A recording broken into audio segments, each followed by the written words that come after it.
ഈ ഭാഗത്തുള്ള ഇങ്ങനത്തെ എയറിഡ് ക്ലൈമറ്റാണ്. നിങ്ങൾ താഴെയൊന്നും പുല്ല് കാണുന്നില്ലല്ലോ, അത് മുഴുവനും ഒലിവിൻ്റെ കൃഷിയാണ് ഇവർക്കുള്ളത്. ഈ കാണുന്നതെല്ലാം ഒലിവിൻ്റെ മരങ്ങളാണ്. നേരെ നമ്മൾ കാപ്പിത്തോട്ടത്തിൽ കാപ്പി നട്ടതെന്ന് പറയുന്ന കണക്കേ ഉള്ളൂ.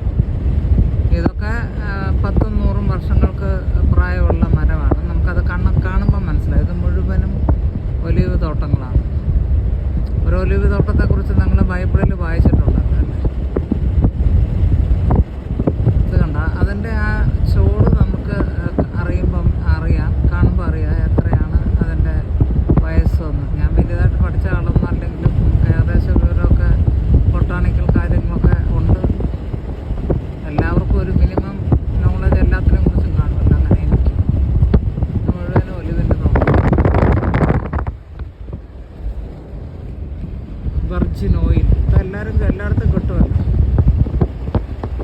നമ്മുടെ നാട്ടിലുമൊക്കെ വെർജിൻ ഓയിൽ ഒലിവ് ലുലുവിൻ്റെ അവിടെയൊക്കെ നല്ലതായിട്ട് കിട്ടും.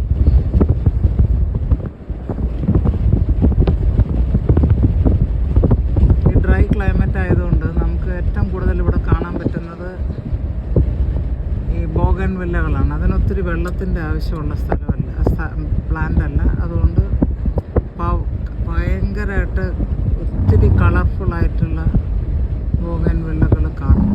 അത് എല്ലാ സ്ഥലത്തും ഗവൺമെൻറ് തന്നെ ഈ പ്ലേസസ് എല്ലാം ബ്യൂട്ടിഫൈ ചെയ്യുന്നതിന് വേണ്ടിയിട്ട് ഇത് കണ്ടില്ലേ, ഒലിവിൻ്റെ അവരത് ശാഖകൾ 4 വശത്തോട്ടും പോയിരിക്കുന്നത് എന്തിനാണെന്ന് ചോദിച്ചാൽ അത് പറിക്കാനുള്ള ഒരു